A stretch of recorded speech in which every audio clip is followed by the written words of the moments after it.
সবাইকে স্বাগতম। আজকের এই আইসিটি ভিডিওটিতে আমরা বিভিন্ন প্রতিযোগিতামূলক পরীক্ষায় আসা আইসিটি বিষয়ের গুরুত্বপূর্ণ একটা বিষয় টপিকস কম্পিউটার কোড নিয়ে আলোচনা করব। তো যারা ইতিমধ্যে বিভিন্ন পরীক্ষায় অংশগ্রহণ করেছেন তারা অবশ্যই জানেন যে পরীক্ষাগুলোতে কোডের উপর প্রশ্ন হয়ে থাকে। তো আমরা আজকে এই অধ্যায়ে অথবা এই ভিডিওতে কোড থেকে যাবতীয় প্রশ্ন যত ধরনের হওয়া সম্ভব, যেমন আমরা দেখি পরীক্ষাগুলোতে দেখা যায় যে ম্যাক্সিমাম ক্ষেত্রে ইউনিকোড থেকে প্রশ্ন আসে। তো ইউনিকোড ছাড়াও আমাদের যে কোডগুলো আছে ইবিসিডি code, ASCII code, BCD code, সেই কোডগুলো বিষয়ে আমরা জেনে রাখবো যাতে পরবর্তীতে যদি অন্য ধরনের কোনো কোড থেকে প্রশ্ন হয় আমরা উত্তর করতে পারি। তো প্রথমে আমরা কোডের যে বিগত বছরের যে প্রশ্নগুলো বিসিএস প্রিলিমিনারিতে আসছে, বিভিন্ন ব্যাংক পরীক্ষাগুলোতে আসছে, ভার্সিটি অ্যাডমিশন টেস্টে আসছে, অন্যান্য বিভিন্ন মিনিস্ট্রি বা অন্য পরীক্ষায় কোড থেকে প্রশ্ন আসছে। তো এক্ষেত্রে কয়েকটা প্রশ্ন নিয়ে আসছি যাতে আমাদের যারা নতুন তাদের একটু আইডিয়া হয় কী ধরনের প্রশ্ন হতে পারে। প্রশ্নগুলো আমরা এই টপিকসটার আলোচনা শেষে প্রশ্নগুলো নিয়ে আবার একটু কথা বলবো। তো প্রথমে চলে যাই কোডে। কোড কাকে বলে সেটা যদি আমরা বুঝতে চাই তাহলে আমরা প্রথমে একটা কম্পিউটার সিস্টেম চিন্তা করি। কম্পিউটার সিস্টেমের ক্ষেত্রে এখানে আমি দেখাচ্ছি একটা কিবোর্ড আছে, একটা সিপিইউ আর হচ্ছে একটা মনিটর দেখাচ্ছি। সিপিইউ কম্পিউটারের প্রসেসিং ইউনিট বলা হয়, যেটাকে সেন্ট্রাল প্রসেসিং ইউনিট। এই প্রসেসিং ইউনিটে আমরা জানি যাবতীয় সকল ধরনের ইনস্ট্রাকশনটাকে সে প্রসেস করে বাইনারি সিগন্যালের মাধ্যমে। তাহলে কম্পিউটার বাইনারি সিগন্যালের মাধ্যমে তার যাবতীয় যত ধরনের ইনস্ট্রাকশনগুলোকে প্রসেস করে। তাহলে আমরা যে আউটার ওয়ার্ল্ড থেকে বা অন্য কোনো জায়গা থেকে প্রসেসরের কাছে যদি কোনো ডাটা আসে তাহলে অবশ্যই সেই ডাটাগুলোকে কম্পিউটার বুঝে এমন কোনো ফরম্যাটের মাধ্যমে পাঠাতে হবে। আর এই কারণে আমাদের কোডের প্রয়োজন। আরেকটু যদি আমরা বুঝতে চাই, মনে করি আমরা আমাদের যে কিবোর্ড থেকে কোনো একটা বর্ণ প্রেস করি আমরা কিন্তু আমাদের ডিসপ্লেতে, এটা শুধুমাত্র কম্পিউটার নয়, যেহেতু আমরা বর্তমানে স্মার্টফোন মোবাইল ফোন ইউজ করি, মোবাইল ফোনটাও একটা কম্পিউটারের। এখন বর্তমানের যে মোবাইল ফোনগুলো সেগুলো আগের যুগের যে কম্পিউটারের চেয়ে অনেক বেশি ধারণ ক্ষমতা সম্পন্ন। তো এখানে আমরা যখন কোনো কিছু লিখি আমরা কিন্তু মনিটরে বা আমাদের ডিসপ্লে বা স্ক্রিনে এটাই দেখি, কিন্তু কথা হচ্ছে আমার প্রসেসর বা সেন্ট্রাল প্রসেসিং ইউনিট আমার এটাকে বুঝে কি না, বুঝে না। কারণ আমরা জানি সিপিইউ বা সেন্ট্রাল প্রসেসিং ইউনিট যাবতীয় সকল ইনস্ট্রাকশনগুলোকে প্রসেস করে বাইনারি সিগন্যালের মাধ্যমে। তাহলে আমি যদি কিবোর্ড থেকে কোনো একটি বর্ণ, সংকেত অথবা যে কোনো ধরনের একটি বাটন প্রেস করি, সেই প্রত্যেকটা বাটনের জন্য একটা ইউনিক সিগন্যাল সিপিইউর কাছে পৌঁছায়, যা সিপিইউর কাছে বোধগম্য। তাকে আগে থেকে নির্দিষ্ট করে দেওয়া আছে যে এই সিগন্যাল আসলে এটা এই ক্যারেক্টারের জন্য নির্দিষ্ট। এখন আমরা যদি প্রেস করি তাহলে আমরা কিন্তু এই যে এর জন্য সিপিইউর কাছে আমরা পাঠাবো একটা ইউনিক সিগন্যাল। ইউনিক বলতেছি আমি এখানে যে আমরা দেখা যায় যে একটি বাটন দিয়ে লিখি, আবার সেম বাটন দিয়ে ছোট হরফের এও লিখতেছি, অথবা এই বাটন দিয়ে বাংলা বা অন্য কোনো যে ফন্টে লিখতেছি আমরা। তাহলে বাটন একটা, সেই বাটন থেকে আমি ছোট হরফ, বড় হরফ, বাংলা যে কোনো কিছুই লিখতেছি, তাহলে বাটন থেকে আমার যে লেখার সময় যে সিগন্যালটা আমার জেনারেট হবে, ছোট হরফের লিখলে সেম সিগন্যাল না হয়ে ইউনিক আরেকটা সিগন্যাল প্রসেস হবে, সেজন্য হচ্ছে অদ্বিতীয় সিগন্যাল। অর্থাৎ প্রত্যেকটা কোড হচ্ছে ইউনিক, প্রত্যেকটা ক্যারেক্টারের জন্য অথবা প্রত্যেকটা বর্ণ বা সংখ্যা বা বিশেষ চিহ্নের জন্য সিগন্যাল যা জেনারেট হবে সেটা সবসময় হবে ইউনিক। অর্থাৎ একটা সিগন্যাল অন্য কোনো সিগন্যালের সাথে কখনো মিলবে না। এখন আমরা যদি এই যে এর জন্য একটা সিগন্যাল দেখতে পাচ্ছি, এটা সিপিইউর কাছে যায়। সিপিইউ এই সিগন্যালটাকে যে প্রসেস করার পর সেটা আবারও এই সিগন্যালটাকে ডিকোড করে এতে ডিকোড করে মনিটরের কাছে পাঠাই। তো এখানে একটা কাজ হচ্ছে, সেটা হচ্ছে আমরা যখন এই যে কোনো একটা সিগন্যালকে এখান থেকে পাঠাচ্ছি, তাহলে সেটা একটা ইউনিক সিগন্যাল, এবং এই সিগন্যালটাকে সিপিইউ বোঝার পর সেটাকে আবার ডিকোড করতেছে আমরা যেই ভাষায় দিছি সেই ভাষায় মনিটরের কাছে। তাহলে উপরে আমরা সংজ্ঞাটা দেখে পাচ্ছি এখানের মধ্যে যে ইউনিক সিগন্যাল মূলত এটাই হচ্ছে একটা কোড। অর্থাৎ আমরা কম্পিউটার থেকে যদি কোনো বর্ণ, সংখ্যা, যে কোনো চিহ্ন যদি টাইপ করি, তখন সেটার জন্য যে অদ্বিতীয় সিগন্যালটা আমার সিপিইউ বা প্রসেসরের কাছে যায়, যে সিগন্যালের মাধ্যমে সিপিইউ বা প্রসেসর বুঝতে পারে যে তার কাছে এই ক্যারেক্টারটা বা এই বর্ণটা আসছে, এই সিগন্যালটাকে আমরা বলবো কোড। তার মানে কোড হচ্ছে একটা ইউনিক সিগন্যাল অথবা অদ্বিতীয় সংকেত, যা কাকে বোঝানোর জন্য, সিপিইউকে বোঝানোর জন্য ব্যবহার করা হয়। তাহলে কম্পিউটারে ব্যবহৃত যে কোনো বর্ণ, সংখ্যা, বিশেষ চিহ্নগুলোকে সিপিইউকে আলাদাভাবে বোঝানোর জন্য যে সংকেতটাই পাঠাচ্ছি মূলত সেটাই হচ্ছে কোড। আর এই কোড করার জন্য আমরা আরেকটা বিষয় এখানে দেখব।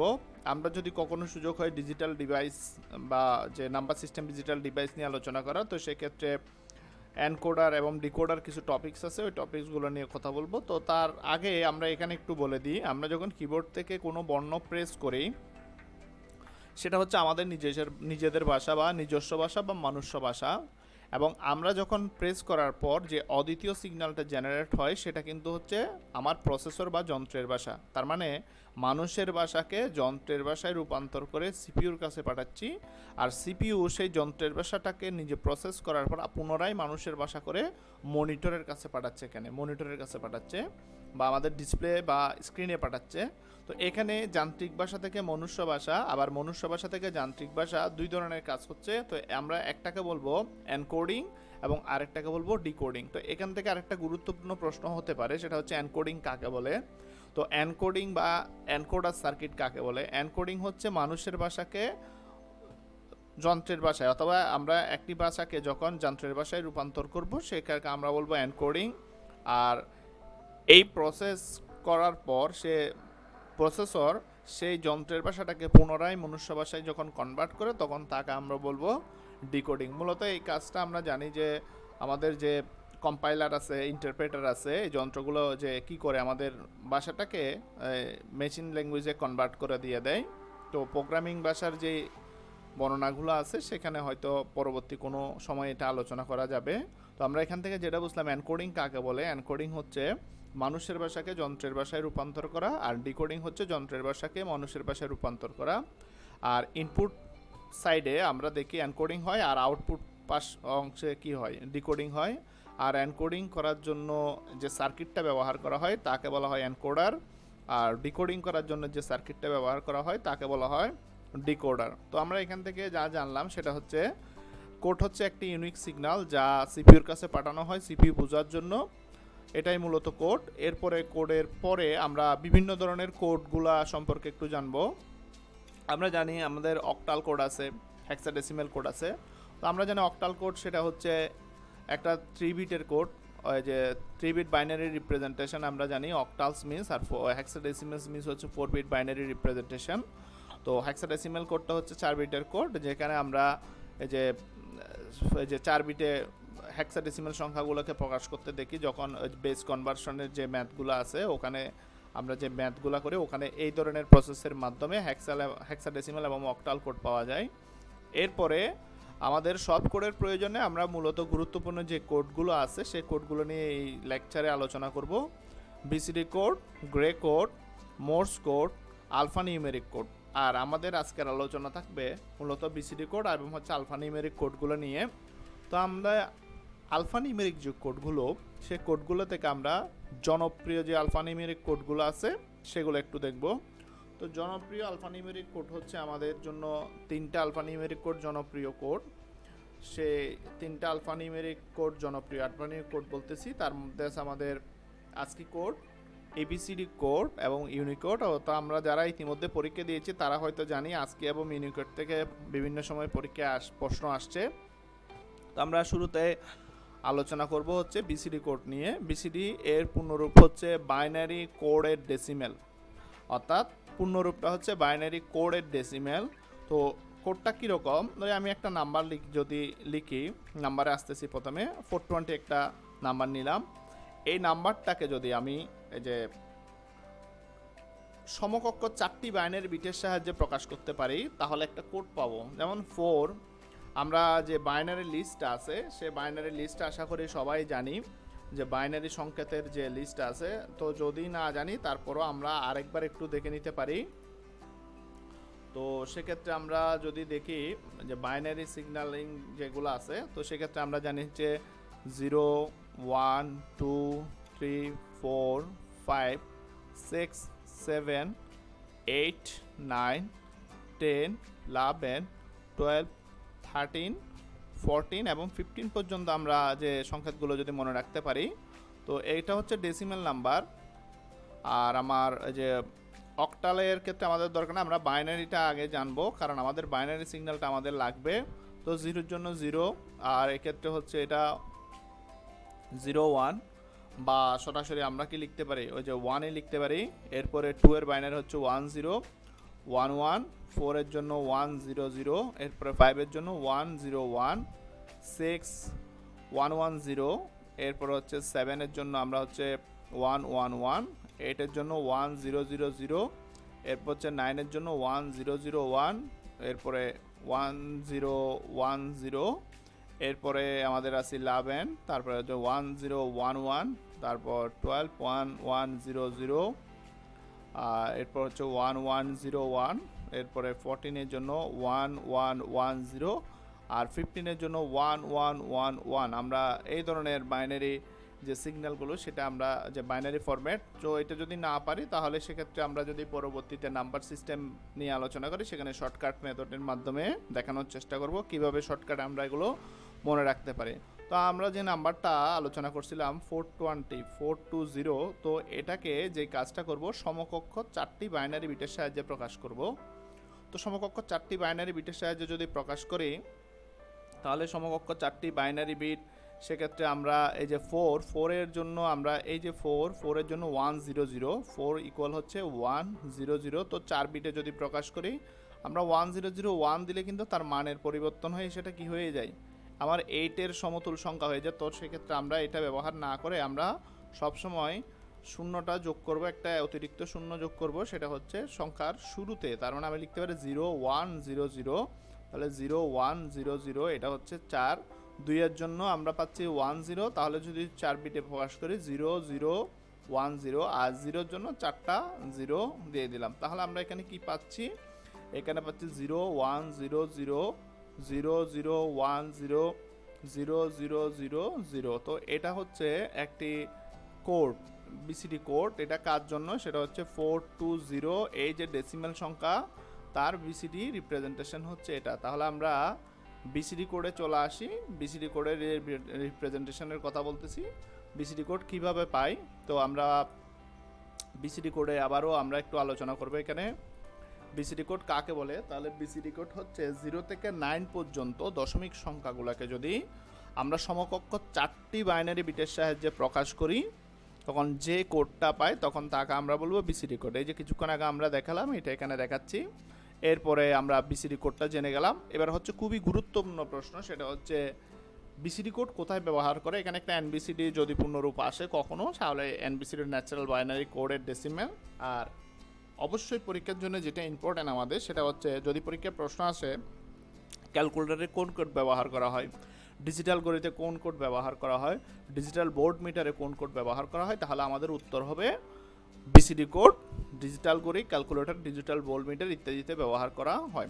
আচ্ছা, এবার আমরা আসবো আলফা নিউমেরিক। আলফা নিউমেরিক কথাটার সাথে আমরা যদি পরিচিত থাকি তাহলে জানি আলফা হচ্ছে অ্যালফাবেট থেকে, নিউমেরিক হচ্ছে নাম্বার বা সংখ্যাগুলা।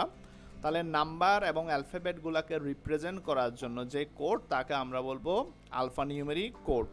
Alpha numeric code, alphanumeric যে চিহ্নগুলো আছে যেমন অ্যালফাবেটিক্যাল চিহ্ন এ টু জেড, এই ছোট হরে বড় হরে সবগুলা, আর যে সংখ্যাগুলা নিউমেরিক হচ্ছে 0, এবং এর সাথে কিছু গাণিতিক চিহ্ন রিলেটেড আছে। আমরা জানি নিউমেরিক সাইনগুলা যেমন প্লাস মাইনাস ইকুয়াল, এই চিহ্নগুলা। আর এছাড়া আমরা বিশেষ প্রয়োজনে কিছু বিশেষ চিহ্ন ব্যবহার করি, যে এখানে চিহ্নগুলো দেখাচ্ছে @ হ্যাশ, ডলার সাইন, তারপর হচ্ছে পার্সেন্টেজ, স্ল্যাশ, এগুলো ব্যবহার করে থাকি। তো এই যে বর্ণ সংখ্যাগুলা বা চিহ্নগুলার জন্য যে কোডটা জেনারেট হয় সেই কোডটাকে আমরা বলবো হচ্ছে আলফানিউমেরিক কোড। আর আলফানিউমেরিক কোডের মধ্যে আমরা জানি জনপ্রিয় যে আলফানিউমেরিক কোডের কথা বলছিলাম, সেক্ষেত্রে আমরা বলছি 3টা কোড নিয়ে আলোচনা করব: ASCII code, EBCDIC code and Unicode. তো প্রথমে আস্কি কোডে চলে আসি। আস্কি কোড, প্রথমে যে আস্কি কোডটা ছিল এটা কিন্তু স্ট্যান্ডার্ড আস্কি কোড না, যেটা ছিল 7 বিটের। তো আমরা আস্কির পূর্ণরূপটা একটু জেনে নিব। American standard code for information interchange মানে হচ্ছে আস্কি। আর এই আস্কি কোডের যে বৈশিষ্ট্যটা প্রথমত সেটা হচ্ছে কিবোর্ড থেকে যদি কোনো বর্ণ, সংখ্যা, বিশেষ চিহ্ন প্রেস করে তখন তার জন্য 7 বিটের একটা সিগন্যাল জেনারেট হয়। 7 বিটের যে সিগন্যাল জেনারেট হয়, এই যে 7 বিটের সিগন্যাল, সেই 7 বিটের সিগন্যালটাকে আমরা বলবো আস্কি কোড। তবে এটা ছিল আস্কি 7 নামে পরিচিত। আমি আবারও বলছি, এটা কিন্তু আস্কি স্ট্যান্ডার্ড আস্কি কোড নয়, এটা ইনিশিয়াল পজিশনে এটাই ছিল। তো আস্কি যে 7 কোড আমরা বলছি কিবোর্ড থেকে যে 7 বিটের কোড জেনারেট হচ্ছে, সেই 7 বিটের কোডের প্রথম 3টা বিটকে বলা হয় জোন বিট এবং পরের 4টা বিটকে বলা হয় সংখ্যাসূচক বিট বলা হয়। তাহলে জোন বিট, সংখ্যাসূচক বিটগুলো আস্কি কোডে আছে।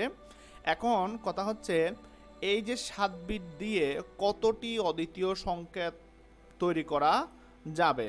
তাহলে 128টি অদ্বিতীয় সংকেত যদি বলেন সেটা কিভাবে হয়, আমরা কিভাবে 7 বিট দিয়ে 128টি সংকেত তৈরি করতে, পরীক্ষায় প্রশ্ন আসে যে আস্কি কোডের সাহায্যে কতটি অদ্বিতীয় সংকেত তৈরি করা যায়। তাহলে আমরা এবার এখানে চলে আসি একটু, আস্কি কোডের সাহায্যে অদ্বিতীয় সিগন্যাল কতটি তৈরি করা যায়। তো আমরা এই যে এখানে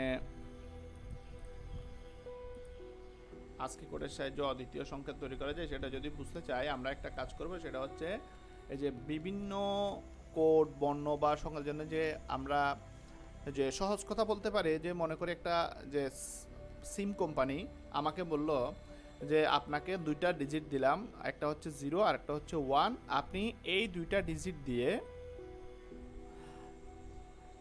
আমার নাম্বারের দৈর্ঘ্য হবে মনে করি হচ্ছে 3, লেন্থ হবে 3 লেন্থের কতটি সিম তৈরি করতে পারবেন যেখানে সিমগুলা একটির সাথে অন্যটির নাম্বার মিলবে না, অর্থাৎ ইউনিক থাকবে। তাহলে আমি বললাম আমি 000 একটা সিম বানাতে পারবো, 001 একটা সিম তৈরি করতে পারবো, 010 একটি সিম তৈরি করতে পারবো, তারপর হচ্ছে 100 একটি সিম তৈরি করতে পারবো, 101 একটা সিম, 110 একটা সিম, 111 একটা সিম। তাহলে আমি টোটাল 1 2 3 4 5 6, আচ্ছা আমরা একটা এই যে 00110, আচ্ছা এখানে একটা মিস করছি, সেটা হচ্ছে আবারও করি প্রথম শুরু থেকে, সেটা হচ্ছে আমরা যে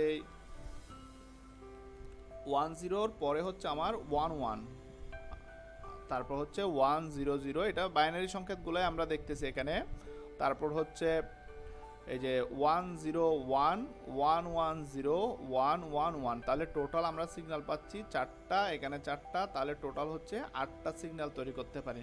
তো এই 8 কীভাবে আসছে সেটা যদি আমরা একটু সংক্ষেপে দেখতে চাই, তাহলে একটা আমরা বাইনারি ডিজিট হচ্ছে, বাইনারির বেস হচ্ছে 2 আর লেন্থ হচ্ছে কত 3, তাহলে 3 যদি বসাই তাহলে আমার হচ্ছে টোটাল 8, তাহলে আমি টোটাল অদ্বিতীয় সংকেত পাচ্ছি কয়টা, আমার 8টা অদ্বিতীয় সংকেত। এখন কথা হচ্ছে আজকে কত বিটের, আজকে হচ্ছে 8 বিটের একটা, তাহলে এখানে দেখা যাচ্ছে 00 থেকে শুরু হয়ে 111 পর্যন্ত। তাহলে আমরা যদি আজকে কোডের যে সিগন্যালিংগুলো এইভাবে লিখি 00000000, এটা একটা সিগন্যাল, 00000001, এটা একটা সিগন্যাল, তাহলে এরপরে আবারও 00000010, এটা একটা সিগন্যাল। এভাবে আমি লিখতে লিখতে কতক্ষণ লিখতে পারবো, 111111 এতটুক পর্যন্ত লিখতে পারবো। তাহলে এখানে মোট আমার সিগন্যাল তৈরি হবে, তাহলে এইভাবে যদি আমরা হিসাব করি, তাহলে আমার যেহেতু 01, তাহলে বেস হচ্ছে 2,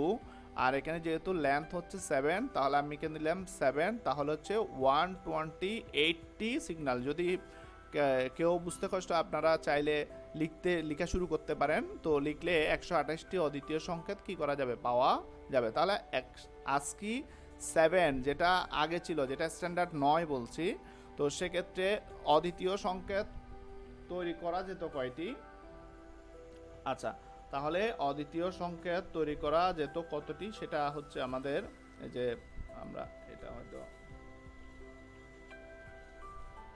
এখানে দেখাচ্ছি, হয়তো অনেকে দেখতে পায়নি এটা। আমাদের টোটাল যে সিগন্যাল, টোটাল যেখানে বলছি 7টা, এই যে 7টা দিয়ে 7টা লেন্থ হচ্ছে 7, তো লেন্থ 7 আর হচ্ছে আমার বেস 2 ইকুয়াল হচ্ছে 128টি অদ্বিতীয় সিগন্যাল তৈরি করা যায়। আচ্ছা, এখন আমরা এই যে ASCII 7 দিয়ে যে 128টি অদ্বিতীয় সংকেত তৈরি করা যায় সেটা স্বয়ংসম্পূর্ণ কিনা, তো সেটা যদি বুঝতে চাই স্বয়ংসম্পূর্ণ কিনা, তাহলে সেক্ষেত্রে আমরা এই যে বলি যে আমাদের একটা কিবোর্ডে, আমাদের যে কিবোর্ডটা আছে, একটা কিবোর্ডে, একটা স্ট্যান্ডার্ড কিবোর্ডের কথা যদি বলি, স্ট্যান্ডার্ড কিবোর্ডের যে টোটাল বাটন আছে যতগুলা, তো সেই বাটনগুলো যদি আমরা চিন্তা করি, স্ট্যান্ডার্ড কিবোর্ডের যত বাটনগুলো, তো স্ট্যান্ডার্ড কিবোর্ডে বাটন আছে 105টা। তো 105টা যদি বাটন হয়, তাহলে আমরা দেখা যায় যে একটা কিবোর্ডের যে বাটন, মনে করি যে এটা থেকে বড় হরফের এও লিখি, ছোট হরফের এও লিখি। তো আমি যদি এই যে বাটন, একটা বাটন, সেখান থেকে যখন আমি বড় হরফের এ লিখি, তার জন্য মনে করি 0 1 0 0 0 0, এরপর হচ্ছে 0 1, এই সিগন্যালটা কি জেনারেট হচ্ছে, ঠিক আছে। আর আমার যখন ছোট হরফের এ লিখতেছি, তখন আরেকটি সিগন্যাল জেনারেট হচ্ছে, অর্থাৎ এর সিগন্যালের জন্য ছোট হরফের এর সিগন্যাল যেহেতু মিলে না, তাহলে আমরা বলতে পারি এই যে বাটন এ, বাটনটা থেকে দুইটা সিগন্যাল জেনারেট হবে, একটা হচ্ছে বড় হরফের এর জন্য, একটা হচ্ছে ছোট। তার মানে আমার কিবোর্ডে যদি মনে করি 105টা, কিবোর্ডে যদি 105টা কি থাকে বা বাটন থাকে, তাহলে প্রত্যেক বাটন থেকে যদি আমি কয় ধরনের সিগন্যাল পাঠাচ্ছি, 2 ধরনের সিগন্যাল পাঠাচ্ছি, তাহলে 2টা সিগন্যাল করে পাঠাই, তাহলে আমার 210টা সিগন্যাল প্রয়োজন, 210টা সিগন্যাল প্রয়োজন। তাহলে 210টা যদি সিগন্যাল প্রয়োজন হয়, তাহলে আমার ASCII 8 কি স্বয়ংসম্পূর্ণ হবে? তখন অবশ্যই হবে না। কারণ কি, 210 এখানে 128টি সংকেত তৈরি করা যায় শুধুমাত্র। তো যার কারণে কি হচ্ছে, ASCII কোডের যে 7 বিট ছিল তার সাথে একটা আলাদা বিট যোগ করা হয়েছে, প্যারিটি বিট বলা হয় যেটাকে। তো প্যারিটি বিট কাকে বলে? তাহলে আমরা বলতে পারি যে ASCII 7 বিট যখন স্বয়ংসম্পূর্ণ ছিল না, তখন ASCII 7 বিটের সাথে অতিরিক্ত যে বিটটা যোগ করা হয় তাকে আমরা বলবো প্যারিটি বিট। এই প্যারিটি যোগ করার পরে ASCII কোডের নাম বর্তমান যেটা আমরাকে বলি স্ট্যান্ডার্ড ASCII কোড, সেটা এই যে ASCII 8 নামে পরিচিতি লাভ করে। অর্থাৎ ASCII 8 আমরা বর্তমানে যেটা ব্যবহার করি ASCII কোড, সেটা হচ্ছে ASCII 8 কোড, এটাই স্ট্যান্ডার্ড। বর্তমানে ASCII কোড পরীক্ষায় যদি আসে, আমরা লিখবো হচ্ছে ASCII কোড হচ্ছে 8 বিটের কোড, ASCII একটা 8 বিটের কোড, অথবা ASCII 8 নামে পরিচিত এখন। তাহলে 8 হলে কত হবে? আমরা বলতে পারি আগের মতো হিসাব করে 2 to the power 8 equal to 56 unique signal কি করা যাবে, তৈরি করা যাবে। তাহলে ASCII এখন বর্তমানে পরীক্ষার জন্য আমরা যেটা মনে রাখবো, ASCII 8 বিটের কোড এবং ASCII বিট দিয়ে 256টি অদ্বিতীয় সংকেত তৈরি করা যায়। বিসিএস প্রিলিমিনারি মেবি 37তমতে একটা প্রশ্ন আসছে, ASCII এই যে ইউনিকোড দিয়ে কতটি অদ্বিতীয় সংকেত তৈরি করে। তাহলে আমাদের আসতে পারে এর পরবর্তী প্রশ্ন যে ASCII কোড দিয়ে কতটি অদ্বিতীয় সংকেত তৈরি করে। তাহলে ASCII যদি আসে, তাহলে আমরা মনে রাখবো ASCII মানে ASCII 8। আচ্ছা, এখন ASCII সম্পর্কে আরও কিছু তথ্য আমরা জানবো। কে আবিষ্কার করছে ASCII কোডটি? ASCII কোড কি আবিষ্কার করছে হচ্ছে 1965 সালে, তার নাম ছিল হচ্ছে রবার্ট বিমার। তো বিমার ASCII কোড উদ্ভাবন করেন, মনে রাখবো এটা রবার্ট বিমার ASCII কোড উদ্ভাবন করেন। আর এই যে ASCII কোড উদ্ভাবন করেন বিমার, সে এই ASCII কোডের যে নাগরিক ছিলেন, যে বিমার কোন দেশের নাগরিক যদি এটা আসে, তাহলে আমরা বলবো ASCII কোডের যে আবিষ্কার বা জনক সে হচ্ছে বিমার, একজন আমেরিকান নাগরিক ছিলেন। এমসিকিউর জন্য যেহেতু আমাদের এই ক্লাসটি, সেজন্য আমরা বিস্তারিত সব তথ্য জেনে নিব। এরপর হচ্ছে কোথায় ব্যবহার করে, সবচেয়ে বেশি ইম্পর্টেন্ট যে প্রশ্নটা পরীক্ষা আসে, সেটা হচ্ছে যদি বলা হয় মনিটরে, প্রিন্টারে কোন কোড ব্যবহার করা হয়, মাউসে কোন কোড ব্যবহার করা হয়, কিবোর্ডে কোন কোড ব্যবহার করা হয়, তাহলে আমরা বলবো কিবোর্ড, মাউস, প্রিন্টারে বা কম্পিউটার সিস্টেমে ASCII কোড কি করা হয়, ব্যবহার করা হয়। আচ্ছা, এরপর আমরা আসবো যে ASCIIর যে মান, ASCIIর একটা চার্ট আছে, যদি সম্ভব হয় আমি চার্টটা দিয়ে দিব পরবর্তীতে। আর হচ্ছে এই একটা চার্ট আছে, অথবা কেউ যদি গুগল করেন ASCII কোডের যে চার্টটা, এই যে কোনটার জন্য ASCII কোড কোনটা অটোমেটিকলি ফিক্সড করা আছে, সে চার্টটা পেয়ে যাবেন। এরপরে চলে আসি EBCD কোড কাকে বলে। তো EBCD মানে হচ্ছে এক্সটেন্ডেড বাইনারি কোডের ডেসিমাল ইনফরমেশন কোড। তো এই পর্যন্ত এবিসিডি থেকে সবচেয়ে কম প্রশ্ন আসছে, তেমন কোনো প্রশ্ন আসে নাই। তো এবিসিডি থেকে আমাদের যেটা মনে রাখতে হবে, এটা 8 বিটের কোড, এবং এই ইবিসিডি কোড শুধুমাত্র আইবিএম মেশিন এবং আইবিএম সমকক্ষ যে মেশিনগুলো আছে সেই মেশিনগুলোতে যদি বলা হয় আইবিএম কম্পিউটার, আইবিএম কোন কোড ব্যবহার করে, আইবিএম কিবোর্ড, আইবিএম মাউস, তাহলে কোন কোড ব্যবহার করে, তাহলে আমরা বলবো আইবিএম এবং আইবিএম সমকক্ষ যত মেশিনগুলো আছে সব জায়গায় এবিসিডি কোডটি ব্যবহার করা হয়। আর এর পরে আমাদের যেটা, সেটা বিগত প্রত্যেক জায়গায় বিসিএস থেকে শুরু করে তারপর বিভিন্ন চাকরি পরীক্ষা, তারপর হচ্ছে অ্যাডমিশন টেস্টে অসংখ্যবার যে প্রশ্নটা আসছে সেটা হচ্ছে ইউনিকোড থেকে। তো ইউনিকোড হচ্ছে কেন আসছে আমাদের কাছে, এখন আজকি কোড যেটা ছিল সেটা হচ্ছে 256 ইউনিক সিগন্যাল নিয়ে। তো 256 ইউনিক সিগন্যাল দিয়ে তো হবে না, এখন হচ্ছে বিশাল সমস্যা, সেটা হচ্ছে একটা কিবোর্ড দিয়ে ইংরেজি ভাষা লিখব, বাংলা ভাষা লিখব, অ্যারাবিক লিখব, চাইনিজ লিখব, সব লিখতে চাচ্ছি একটি কিবোর্ড দিয়ে। তাহলে আমার 256টি অদ্বিতীয় সংকেত যদি কিবোর্ডের জন্য ফিক্স করা থাকে, তাহলে ওই কিবোর্ড দিয়ে 256টা সিগন্যালের অতিরিক্ত সিগন্যাল পাঠানো যাবে না। সেজন্য এই যে 1991 সালে জেরক্স এবং অ্যাপেল কর্পোরেশন, এই দুটো প্রতিষ্ঠান মিলে একটা নতুন কোডের ধারণা দিল এবং নতুন কোড উদ্ভাবন করলো, যে একটি মাত্র যন্ত্র, যেই যন্ত্র থেকে হাজার হাজার কোড জেনারেট করা যাবে এবং একই কিবোর্ড দিয়ে যে কোনো ভাষায় লেখা যাবে। অর্থাৎ কম্পিউটার দিয়ে বিশ্বের ছোট বড় সকল ভাষাকে লেখা যাবে, সে ধরনের একটা কোড উদ্ভাবন করেন। সেই কোডের নাম হচ্ছে ইউনিকোড বা ইউনিভার্সাল কোড। তো ইউনিকোড বা ইউনিভার্সাল কোড হচ্ছে একটা 16 বিটের কোড। 16 বিটের কোডটা, এই যে আমরা যেটা বলতেছি 16 বিটের কোড ইউনিকোড, এই যে ইউনিকোডটা আমরা এখানে একটু আসি, তাহলে ইউনিকোড হচ্ছে কত বিটের কোড? 16 বিটের কোড। তো এখানে যে 16 বিট, তো 16 বিটের মধ্যে আমরা মনে করি যে এখানে যে 16 বিট ইউনিকোড, সে এই যে আগে যেটা আস্কি কোড ছিল সেটা হচ্ছে মনে করে 000000000, এটা হচ্ছে আস্কির প্রথম যে কোডটা। তাহলে প্রথম কোড, তাহলে আস্কির প্রথম কোডটা এটা, এরপরে হচ্ছে 10000000। তো এটা হচ্ছে আস্কি সেকেন্ড কোড। এভাবে 256টি কি আছে, কোড আছে, যেগুলো প্রত্যেক একটা ক্যারেক্টারের জন্য এক একটা কোডকে ফিক্স করে দেওয়া। অর্থাৎ এই ক্যারেক্টারটা প্রেস করলে এই সিগন্যালটা জেনারেট হবে, এই ক্যারেক্টারটা প্রেস করলে এই সিগন্যালটা জেনারেট হবে। তো এইগুলো দিয়ে তো 256 আর 256 বেশি কি করা যাবে না, কোড করা যাবে না। সেই জন্য ইউনিকোড কর্পোরেশন কি করছে, তারা বলতেছে আমরা নতুন কোড বানাবো, যে কোডটা হবে 16 বিটের। তার মানে 000000000, এরপর হচ্ছে 0000000, এটা হচ্ছে ইউনিকোডের ফার্স্ট সিগন্যাল মনে করি আমরা এটা।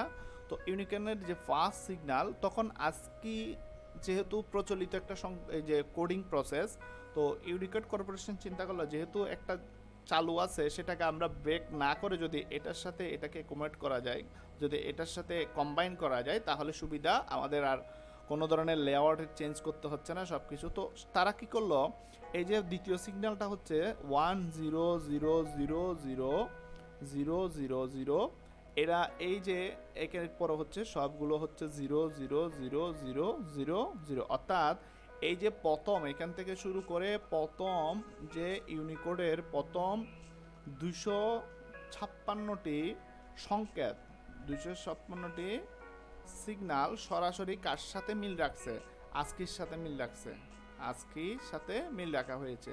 অর্থাৎ ইউনিকোডের প্রথম 256টি সংকেত হুবহু কার সাথে মিল, আস্কির সাথে মিল রেখে এই কোডটি করা। অর্থাৎ এটা 16 বিটের কোড, যার ভিতরে কি আছে, আস্কি কোডটাকে ইন্টিগ্রেট করা আছে। তো আস্কি কোড ইন্টিগ্রেট করছে কে, ইউনিকোড। তাহলে ইউনিকোড থেকে আমরা যদি এবার পড়ি, তাহলে কি ইউনিকোড 16 বিটের কোড, আর আগের মতো আমরা যেটা বললাম বেস 2 বাইনারি, আর হচ্ছে এর উপর যদি পাওয়ার হিসেবে 16 বসায়, তাহলে হচ্ছে 65,534টি অদ্বিতীয় সংকেত কি করা যায়, তৈরি করা যায়। তাহলে ইউনিকোড দিয়ে কতটি সংকেত তৈরি করা যায়, 65,534টি অদ্বিতীয় সংকেত তৈরি করা যায়। সেটা কিভাবে বের করি আমরা শুরুতেই দেখছি। আচ্ছা, এখন তাহলে ইউনিকোড আবিষ্কার করছে কে? জেরক্স ও অ্যাপল কর্পোরেশন। কত সালে আবিষ্কার করছে?